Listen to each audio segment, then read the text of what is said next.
Chegou a hora do grande debate aqui no Expresso CNN. Eu lembro que o quadro, é um grande sucesso na CNN americana e um modelo novo aqui no nosso país. O nosso objetivo sempre, a gente reitera isso para você, é apresentar temas relevantes com visões diferentes sobre o mesmo assunto. Por quê? Para que você construa a sua opinião, a sua forma de pensar. O ministro Alexandre de Moraes, do Supremo Tribunal Federal, autorizou a abertura de inquérito para investigar as manifestações do último domingo. O pedido é do Procurador-Geral da República, Augusto Aras. A investigação é para apurar possível violação da Lei de Segurança Nacional por atos contra a democracia brasileira. Esse é o nosso primeiro tema de hoje, o nosso principal tema de hoje. Os nossos debatedores são Augusto de Arruda Botelho, advogado especialista em direito penal. Boa noite, Augusto. Boa noite. E Caio Coppola, bacharel em direito e comentarista político. Boa noite, Caio. Boa noite, Monalisa. Então vamos lá. Hoje quem começa é você, Caio. Bom, acabou que eu já me antecipei, esse tema ontem, quando nós discutimos aquela diferença, entre um golpe militar e uma intervenção constitucional. Eu deixei claro ontem e hoje também que eu não apoio nenhuma dessas medidas, mas como democrata, como republicano, eu tenho que zelar pela liberdade de expressão dos meus concidadãos, claro, nos limites estabelecidos pela Constituição Federal. E a Constituição, ela é expressa no seu artigo 142, quando ela permite a intervenção das Forças Armadas ao atribuir a elas a defesa da pátria, a garantia dos poderes e a garantia da lei e da ordem. E no parágrafo 1º desse dispositivo constitucional, que é o artigo 142, tem previsão para que se regule o emprego das Forças Armadas por lei. Essa norma existe, é a Lei Complementar número 97 de 1999 e no seu artigo 15 a lei diz o seguinte: o emprego das Forças Armadas na defesa da pátria e na garantia dos poderes constitucionais, da lei e da ordem é de responsabilidade do presidente da República. Então, esses dispositivos, eles são controversos, eles suscitam todo tipo de interpretação, mas eles estão lá, escancarados na Constituição e na legislação infraconstitucional. Essa mesma Constituição, no seu artigo 5º, protege os direitos e garantias fundamentais do cidadão, como é o caso da liberdade de expressão, e isso é cláusula pétrea. Então, a questão que se coloca apoiado numa interpretação legítima do texto constitucional, o cidadão brasileiro não pode acreditar que os poderes da República foram corrompidos e aparelhados a tal ponto que apenas uma intervenção das Forças Armadas pode restabelecer a ordem democrática? E mais, se ele expressar essa sua opinião de forma pacífica, sem promover qualquer tipo de violência, onde está o crime? Eu vou além. O que será que atenta mais contra a democracia? Invocar um dispositivo constitucional ou impedir alguém de se expressar pacificamente? Eu tenho muito, mas muito receio do caráter autoritário desse inquérito, especialmente porque ele foi autorizado pelo ministro Alexandre de Moraes, que é carrasco da liberdade de expressão, chegou a censurar uma revista por reproduzir trechos de um processo que mencionava o presidente do Supremo Tribunal Federal. Então, essas elites do judiciário, da política, da imprensa, parece que elas são alérgicas a críticas e elas transformam críticas a comportamentos em ataques às instituições, passíveis, inclusive, de perseguição judicial. O que esses ministros, esses políticos e até jornalistas ainda não entenderam é que muitas vezes eles não estão sob ataque, eles estão sob avaliação de desempenho, como as figuras públicas que são. E não é possível que o povo nunca esteja certo nas suas críticas ao STF, ao Parlamento e à imprensa. Bom, para fechar, tenho que retomar o começo da minha fala. Uma coisa é você defender pacificamente uma intervenção constitucional exercitando a sua liberdade de expressão. Outra coisa muito diferente é instar as Forças Armadas a tomar o poder, subvertendo a ordem democrática por meio de um golpe militar e da supressão dos direitos individuais. Impossível ser favorável a isso. O meu receio é que, por questões meramente políticas, o direito daqueles manifestantes seja atropelado e eles sejam condenados por crimes que eles nunca cometeram, só por apoiarem esse presidente. Então, até que o Estado prove de forma irrefutável que aqueles manifestantes eram subversivos e violentos a ponto de serem enquadrados na rigorosíssima Lei de Segurança Nacional, para mim, isso não passa, sinceramente, de mais um circo político bancado com dinheiro público e encenado pelos verdadeiros autoritários dessa República. Sua vez, Augusto, por favor. Bom, primeiro, boa noite a todas e todos. Caio, de fato, o artigo 142 da Constituição tem algumas interpretações. Nenhuma delas eu nunca li nada próximo à interpretação que você acabou de fazer, mas certamente a gente vai poder discutir isso um pouco ao longo do debate. Eu queria começar dizendo primeiro o seguinte: eu acho que são importantes esses pontos, principalmente quando a gente vai tratar de uma investigação criminal. Qualquer investigação criminal que seja, por mais grave que seja o crime ou por menos grave que seja o crime, por mais culpado ou inocente que seja a pessoa, ela deve sempre respeitar o quê? A previsão constitucional da ampla defesa, do direito ao contraditório e principalmente da presunção de inocência que infelizmente vem sendo colocada de lado tantas vezes num passado recente do nosso país. Mais do que isso, toda e qualquer investigação criminal, ela precisa respeitar uma súmula vinculante do próprio Supremo Tribunal Federal, que é a súmula 14, que diz o quê? Que os advogados das pessoas investigadas precisam ter acesso às investigações, precisam ter acesso do material já produzido dentro das investigações. Coisa que aqui vale uma crítica, não vem acontecendo no inquérito, aquele famoso inquérito das fake news que corre também no Supremo. A notícia de dificuldade de acesso de vários advogados a essa investigação. Então, toda investigação, por mais grave ou menos grave que ela seja, ela deve seguir estritamente o previsto em lei. Mais ainda, no caso de medidas excepcionais, e o que eu chamo de medidas excepcionais? Busca e apreensão, prisões temporárias, prisões preventivas. Essas medidas só podem ser tomadas quando elas forem absolutamente essenciais para a investigação. Então eu faço esse pequeno, vamos chamar assim, essa pequena introdução para toda e qualquer investigação. Especificamente do caso que a gente vai tratar hoje. Quem é o que a gente chama de titular da ação penal? O que significa isso na prática? Quem decide se processa ou não uma pessoa? O Ministério Público. Neste caso específico é a PGR, Procuradoria-Geral da República. Por quê? Porque há notícia da participação de deputados federais, portanto a competência sobe para a PGR e sobe para o Supremo, nesses atos que estão sendo investigados. Cabe ao PGR fazer o quê? Verificando o indício, vamos lá, o indício da prática de um crime, requisitar a instauração de um inquérito policial. Esse inquérito policial automaticamente tem que ir para o Supremo e o ministro Alexandre de Moraes, o que fez hoje? Somente apontar que há indícios da prática de um crime, então a necessidade de que se instaure uma investigação criminal. Essa investigação é sigilosa, como a maioria das investigações dessa natureza são. Até aí não há nenhuma novidade. O que não pode acontecer é que ela fique sigilosa para a defesa das pessoas investigadas. Isso é uma coisa bastante importante. Mas o ministro Alexandre de Moraes, o que disse no momento, e essa é a única manifestação oficial que é a dele, no site do próprio Supremo, justificando a abertura desse inquérito? Disse o ministro Alexandre de Moraes: a Constituição Federal não permite o financiamento, que já dá uma dica do que esse inquérito procura. Então, a Constituição Federal não permite o financiamento e a propagação de ideias contrárias à ordem constitucional e ao Estado democrático, nem tampouco a realização de manifestação visando o rompimento do Estado de Direito. Finaliza o ministro Alexandre, e acho que isso vai ser tema da nossa discussão aqui. Dessa maneira, são inconstitucionais e não se confundem com a liberdade de expressão as condutas e manifestações que tenham a nítida finalidade de controlar ou mesmo aniquilar a força do pensamento crítico indispensável ao regime democrático. Então, neste momento, a decisão do ministro Alexandre de Moraes, atendendo a um pedido do Procurador-Geral da República, é a única decisão acertada, a única decisão que ele poderia tomar neste momento de instaurar uma investigação para um fato concreto que aconteceu. Caio?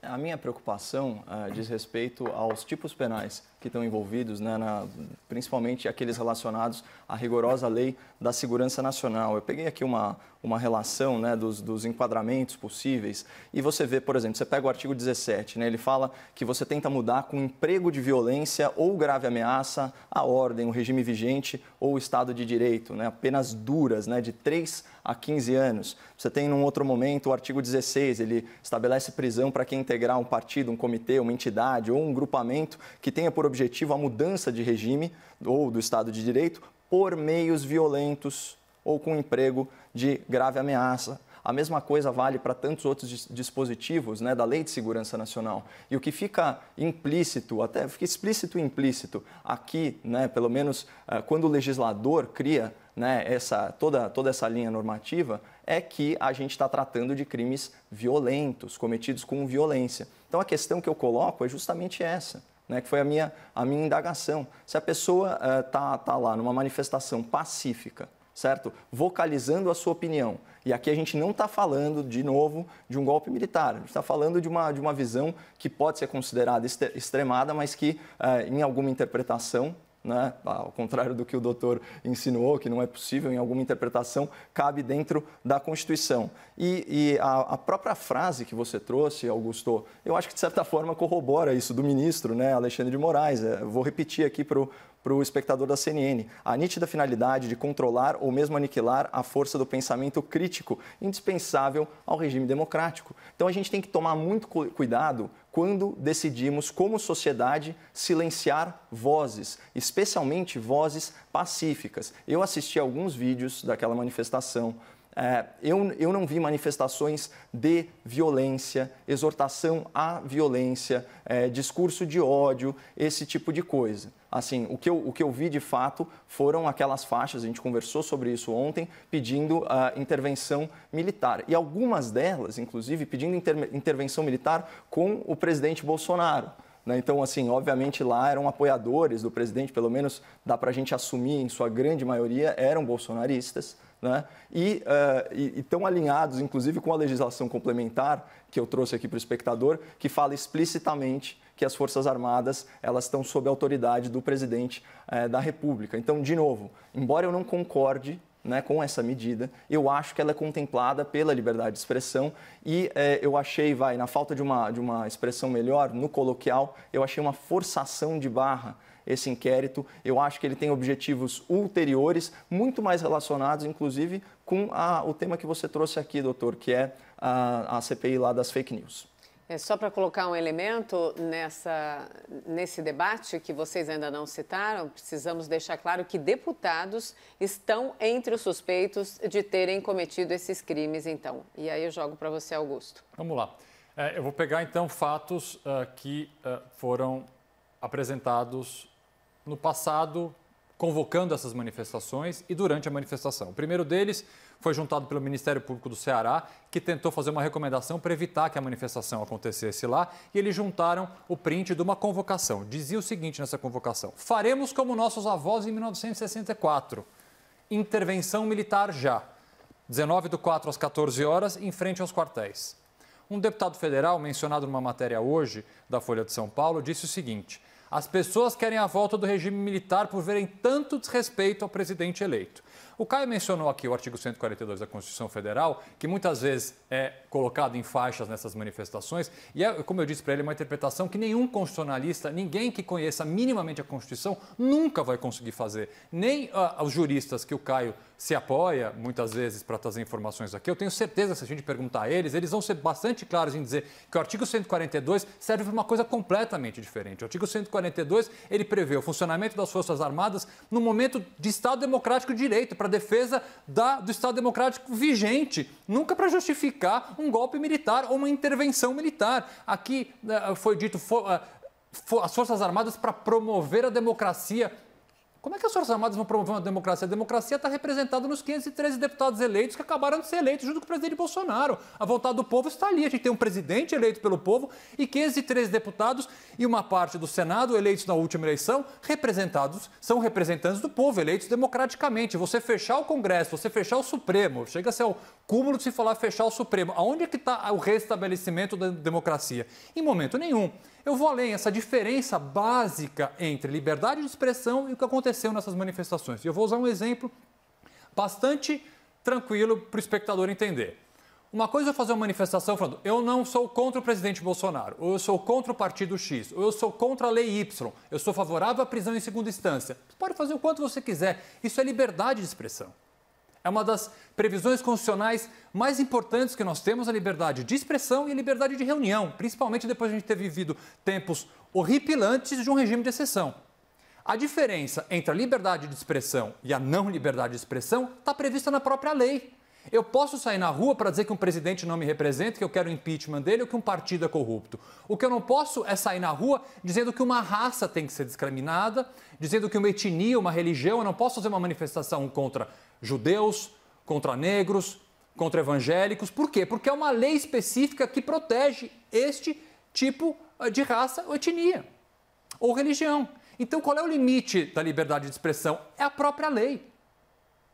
A expressão ela é totalmente livre, o direito de pensamento é totalmente livre até que ela atinja uma lei específica. Neste caso das manifestações deste final de semana, elas atingiram uma lei Da Lei de Segurança Nacional, que eu concordo com o Caio, é uma lei que me causa um pouco de preocupação por ser ter tipos penais muito abertos, mas especificamente eu vou ler um outro artigo que o Caio não trouxe aqui, que é o artigo 22, que diz o seguinte, que é crime fazer em público propaganda de processos violentos ou ilegais para alteração da ordem política ou social. A manifestação foi chamada com faremos com nossos avós o que fizeram em 1964. É um claro chamado, é clara uma propaganda a um processo violento, ou 64 não foi violento, foi extremamente violento, e ilegal para alteração da ordem política e social. Então, a diferença entre liberdade de expressão e pedir isso é a lei. É isso que diferencia o direito da gente se expressar livremente e a gente cometer um crime. E neste caso específico das manifestações, para mim está bastante claro, sendo eu um defensor de liberdades, do direito e garantias fundamentais, e que sempre vai achar que o direito penal é a última solução, eu vejo que nesse caso específico houve sim a violação a um artigo específico da Lei de Segurança Nacional. Mas é que eu vou concordar com a sua crítica, Augusto, quando você diz que esse é um tipo penal aberto, ele é genérico, né? E de fato, você não leu aí as penas combinadas, mas são penas duríssimas, né? A gente está falando às vezes de pena de mais de 3 anos, né? Eu acho que essa situação, de certa forma, ela não combina com o nível real de, vamos dizer assim, do ato ilícito supostamente praticado pelos manifestantes, né? E, de novo, eu acho que eram pessoas que estão sendo perseguidas judicialmente simplesmente por apoiarem esse presidente específico. Então, não tem como não ver motivação política nisso. A gente tem, na história recente da política nacional, toda uma sorte de partidos e lideranças políticas que apoiaram outros regimes extremamente violentos, regimes e sistemas, né, de governo antidemocráticos. Né? Imagina, o nome do partido da candidata a vice-presidente da chapa derrotada, Partido Comunista do Brasil. E você tem toda uma série de elogios o tempo todo a grandes monstros morais, como foi o caso, por exemplo, do líder guerrilheiro o Marighella, né, que fez o Manual da Guerrilha Urbana, esse tipo de coisa. Então você vê, por parte da esquerda, né, rotineiramente, contumazmente, né, de forma lamentável, a apologia, né, de autores, de regimes, de lideranças políticas que foram extremamente violentas e, por acaso, a liberdade de expressão acaba contemplando essas pessoas, né? Tem uma palestra famosa, né, de um acadêmico falando que para um bom conservador, citando uma obra e dizendo para um bom conservador uma boa bala. Né? Quando, a época do impeachment da Dilma Rousseff, você tinha os manifestantes, né, os sindicalistas, o presidente da CUT, fazendo ameaças, né, ameaças à época ao juiz Sérgio Moro, esse tipo de coisa. Quantas vezes, né, a ordem não foi perturbada, o desrespeito à propriedade privada, né, a ameaça de resistência armada, falando em metáfora de se entrincheirar, esse tipo de coisa. E a gente vê que só nesse caso, agora, por se tratarem de apoiadores do presidente da República, é que as instituições, de novo, naquele fenômeno de aglutinação, né, se dão as mãos para desgastar a imagem do presidente, o governo federal e gastar dinheiro público num circo. Aquelas pessoas não representam qualquer ameaça à democracia. Você acha que a democracia está mais frágil depois daquelas... Quantas pessoas acho que eram? Algumas centenas? Sabe? Se manifestando pacificamente, você acha que tem cabimento botar aquele cidadão 4 anos na cadeia? Até porque... Caio, perdão. Só para deixar claro, para não ter nenhum tipo de interpretação, o inquérito foca na organização da manifestação, não em quem participou. Por isso que o presidente Bolsonaro não é foco da investigação, apenas esse elemento para que o debate tenha a retidão dos fatos. Poxa, o inquérito foca na organização, não em quem participou. Mais do que isso, deixa eu pegar esse gancho, pode falar, né? Não pode falar, fala. Por favor, complemente. Eu acho... Caio. Primeira Augusto, coisa... Enfim. Não, pode ir. Não, perdão, era o Caio? Eu interrompi porque, só para deixar claro, o foco da investigação. Sim. O foco da investigação é na organização dos atos e não na participação. E aí, enfim, é um inquérito sob sigilo. O presidente Bolsonaro não é foco, mas apenas para a gente deixar claro, por isso que eu coloquei antes a suspeita de participação de deputados federais. Enfim, o debate é de vocês. Mas, Caio, complemente, por favor. Não, sem problema. Eu vou fazer a complementação bem breve. Não teria nenhum cabimento, né, o presidente da República participar disso, mas, de novo, ele fica naturalmente desgastado. Você vai ver as ameaças, é ótimo. Você vai ver as manchetes, né, no jornal. Vou ler uma aqui para vocês. STF autoriza apuração de ato pró-golpe militar com participação de Bolsonaro. Vocês percebem como que funciona? Então, isso daqui é muito mais uma construção midiática, uma questão de narrativa política, do que de persecução da justiça. Sabe, é tão óbvio e ver, né, tanto tempo, tanta energia dedicados a isso, né, num país que tem tantos problemas, e tantos problemas inclusive de natureza penal, você ir atrás de um negócio pequeno desse. E, de novo, eu faço questão de fazer essa distinção aí entre você instar um golpe militar e você se apoiar num dispositivo constitucional, ainda que seja uma interpretação minoritária, até porque existe o elemento subjetivo também. Se a pessoa se acha detentora daquele direito, isso também, vamos dizer assim, atenua a sua responsabilidade, especialmente se ela não agir com violência. Eu acho que esse é o ponto principal. Agora, usar a Lei de Segurança Nacional, que é uma lei aplicada a terroristas, a pessoas que, inclusive, atentaram, né, contra a vida do presidente da República, para julgar, sejam os organizadores ou os manifestantes ou quem participou, eu acho um tremendo exagero e eu não consigo deixar de enxergar o viés político nisso. Bom, Augusto, por favor. Primeiro, vários pontos importantes. É uma investigação. Ninguém tem uma acusação formal feita, absolutamente ninguém, muito menos uma condenação criminal.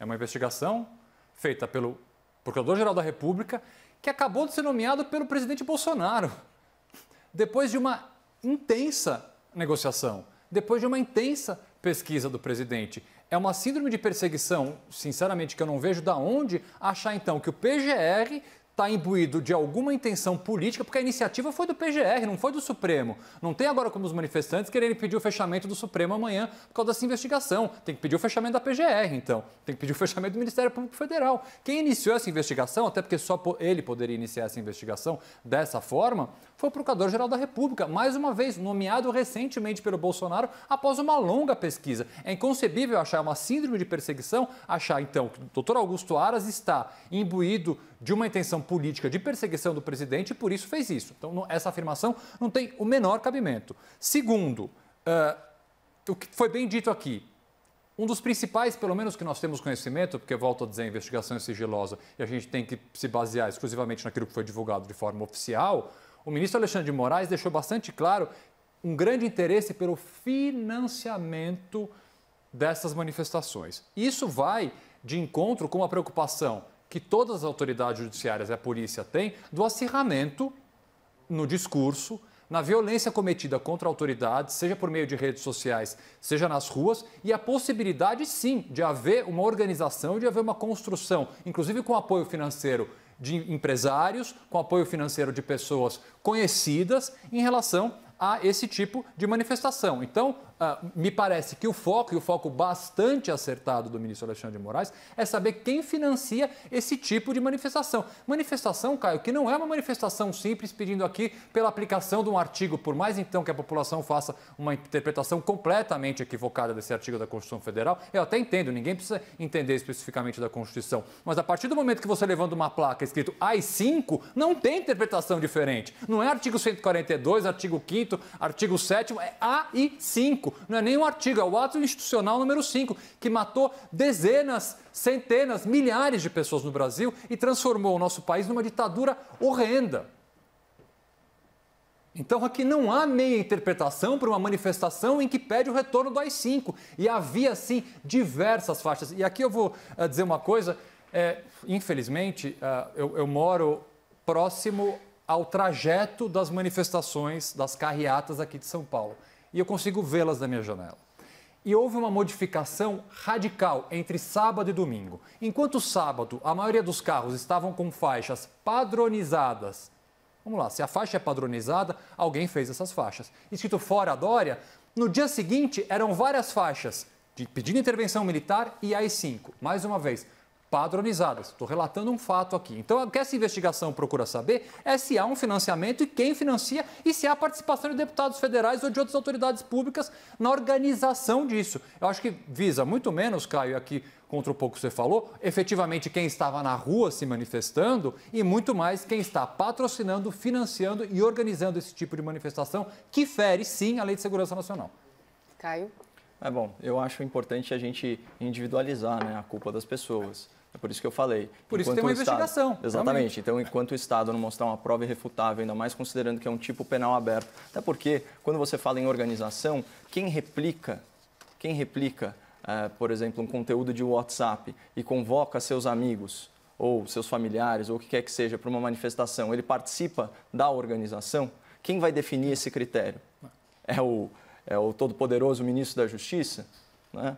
E no final das contas, essas pessoas, sabe, tem que ter um pouco de empatia. Essas pessoas, elas se sentem completamente invisibilizadas, né, na República. Elas não se sentem representadas pelas suas instituições, né? Se elas estão pedindo a intervenção militar, que seja, né, é porque elas enxergam no Congresso uma instituição que está corrompida. E, de fato, você tem mais de 10% da Câmara respondendo a ações penais. Isso vale também para 1/3 do Senado. Você tem uma corporação legislativa com um histórico de serviço à nação, né? Um Congresso que era comprado com mensalão, com petrolão, com esse tipo de coisa, né?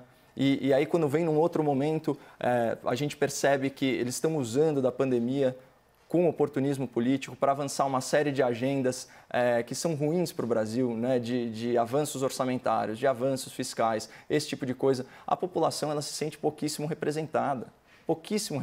É só ver qualquer pesquisa de opinião pública em relação à confiança nas instituições. As Forças Armadas estão lá em cima, o Congresso está lá embaixo, a Presidência da República está em algum lugar no meio. Em relação ao STF, é a mesma coisa, né? Eles enxergam no STF um órgão extremamente autoritário, como de fato é.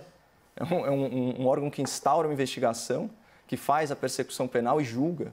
A gente já viu isso acontecer, né? Toda sorte de críticas. E retomando aquela frase famosa, né, do Rui Barbosa, que o pior tipo de ditadura é a ditadura do Poder Judiciário, porque contra ela não há quem recorrer. E muita gente se sente nisso, quase num estado de anomia. Quais são os freios e contrapesos que a nossa democracia oferece hoje, né, para a gente frear um pouco os abusos de autoridade desses ministros? Seria só o impeachment.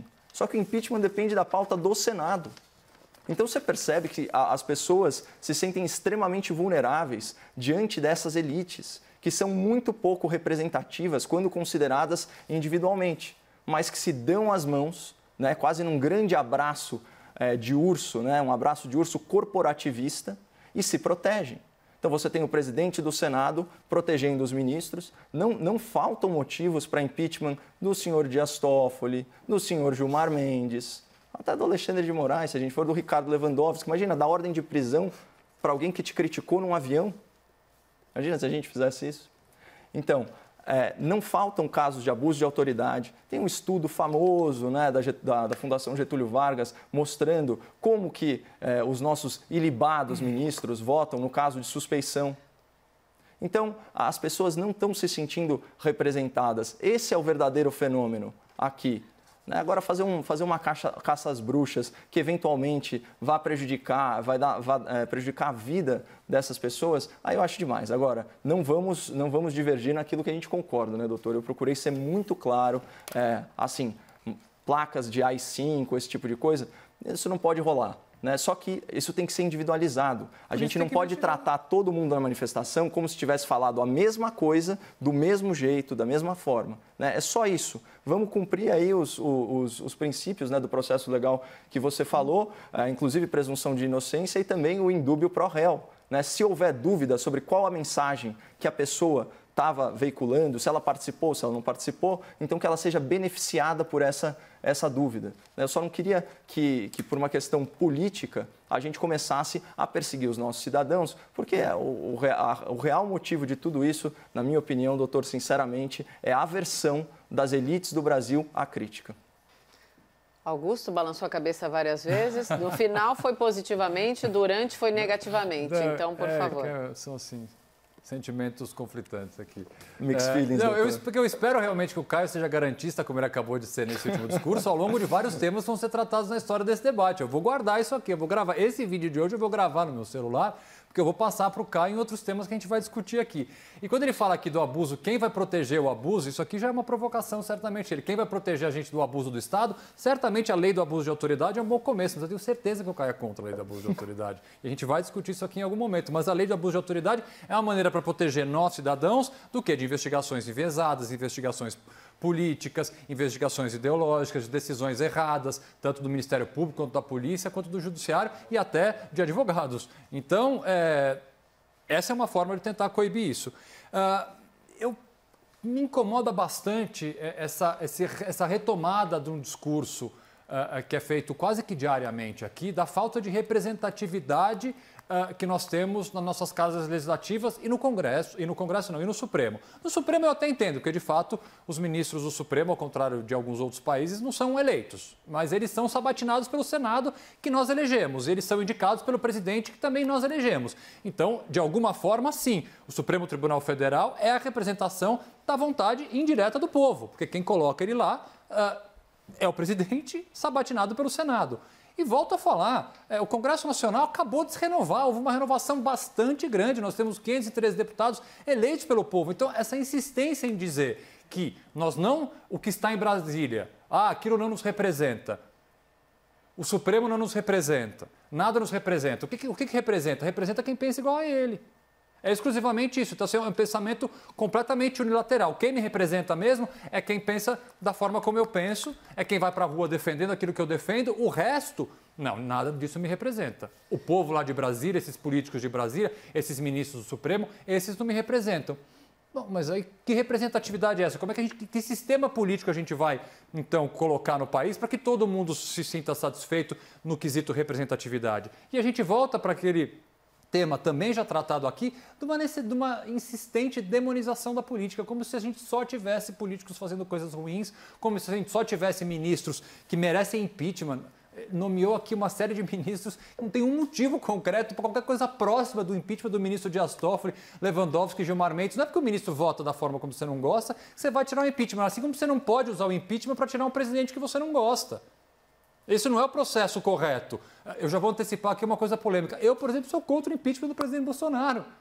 Porque o impeachment não é o instrumento correto para tirar da presidência da República alguém com quem a gente não concorda. O impeachment serve para quem? Para quem cometeu um crime.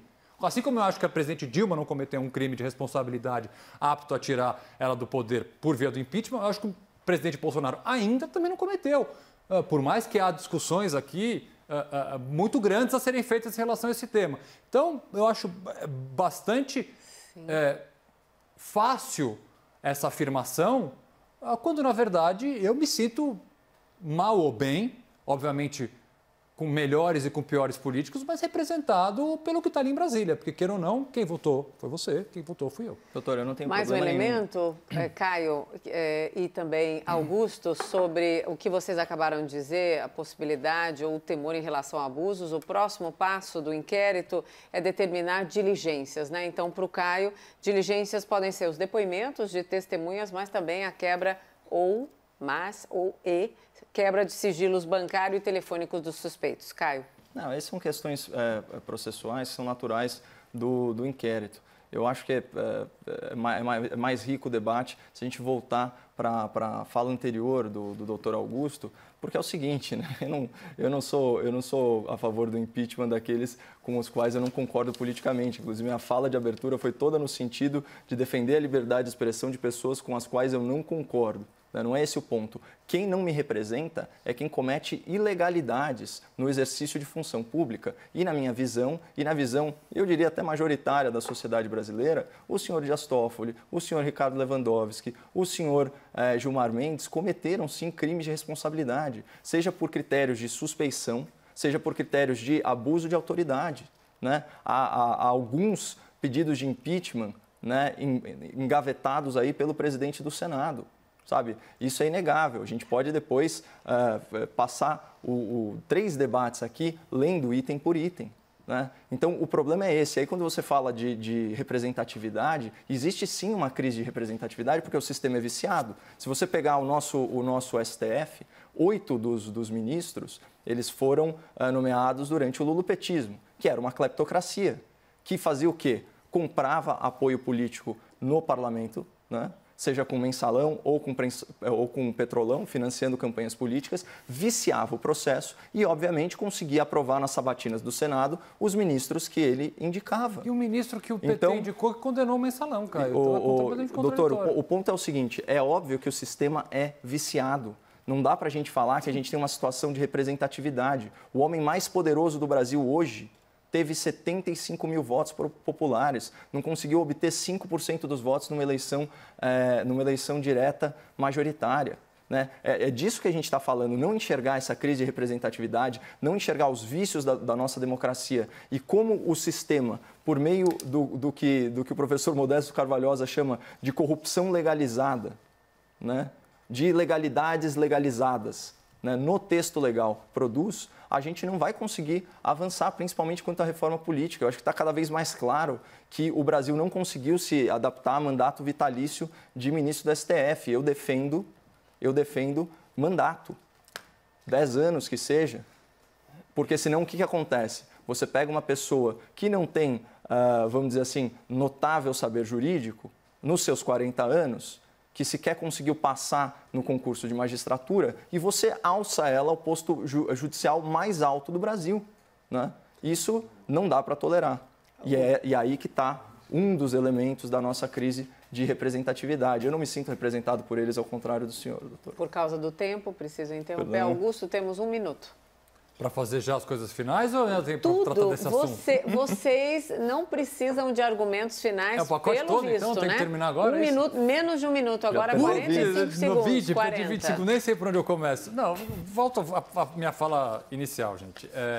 Toda e qualquer investigação, se baseada num indício concreto da prática de crime, e se ela seguir rigorosamente o que prevê a Constituição, e mais especificamente no que tange a ampla defesa, contraditório e a presunção de inocência, cabe ao Ministério Público Federal, no caso, Procurador-Geral Augusto Aras, a iniciar e cabe ao Supremo julgar. Então, eu não vejo qualquer vício. E aqui, em relação aos vícios da democracia, eu concordo que a democracia tem alguns vícios, mas eu combato esses vícios com a democracia. O que muita gente quer é combater os vícios da democracia sem democracia. Isso que eu vou ser sempre, peremptoriamente, radicalmente contra. Acabou o nosso tempo, só dá tempo de boa noite. Pode ser, debatedores? Pode, sim. Então, boa noite, Augusto, obrigada. Boa noite. Boa noite, Caio, obrigada. Boa noite, Manoel. Até amanhã, debatedores.